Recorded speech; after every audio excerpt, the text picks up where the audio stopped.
চাঁপাইনবাবগঞ্জের বাজারে আসতে শুরু করেছে গোপালভোগ খিরসাপাত জাতের আম। সরবরাহ বেশি থাকায় মৌসুমের শুরুতেই দর কিছুটা কম।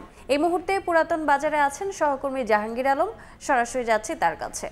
জাহাঙ্গীর, চাঁপাইনবাবগঞ্জে গত কয়েক বছরের ধারাবাহিকতায় এবছরও আম পাড়ার সময়সীমা নির্ধারণ করেনি স্থানীয় প্রশাসন এবং এরই ধারাবাহিকতায় গত সপ্তাহে ধরেই আসলে আমের যে মৌসুম শুরু হয়েছে, আম পাড়ার মৌসুম শুরু হয়েছে এবং আম বাজারজাত করছেন আম চাষি এবং ব্যবসায়ীরা।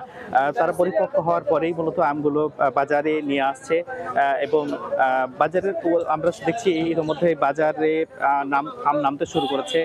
চাঁপাইনবাবগঞ্জের কানসাট, রহনপুর, ভোলাহাট এবং চাঁপাইনবাবগঞ্জ সদর উপজেলার আমরা যে বাজারটিতে রয়েছে পুরাতন বাজার, সেখানে আমরা দেখছি আমের সরবরাহ ভালোই রয়েছে এখন পর্যন্ত।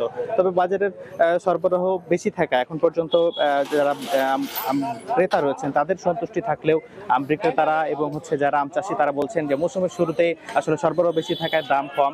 বিশেষ করে এখন যেহেতু একদম শুরু মৌসুমের, খিরসাপাত এবং গোপালভোগ আমই মূলত রয়েছে বাজারে। খিরসাপাত 1500 থেকে 2100 টাকা মন দরে বিক্রি হচ্ছে এবং গোপালভোগ 1300 থেকে 1700 টাকা মন দরে বিক্রি হচ্ছে।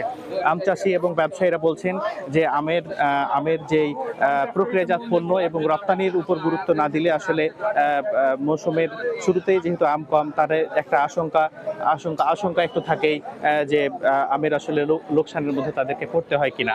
তো তারা আসলে গুরুত্ব দিচ্ছেন যে আমের প্রক্রিয়াজাতকরণ পণ্য এবং আম রপ্তানির কার্যক্রম আরো বেশি সম্প্রসারণ করার জন্য এবং যাতে করে এবং ন্যায্য মূল্য নিশ্চিত করতে। এই ছিল চাঁপাইনবাবগঞ্জের আমের বাজার নিয়ে সর্বশেষ। সরাসরি যুক্ত ছিলাম চাঁপাইনবাবগঞ্জে।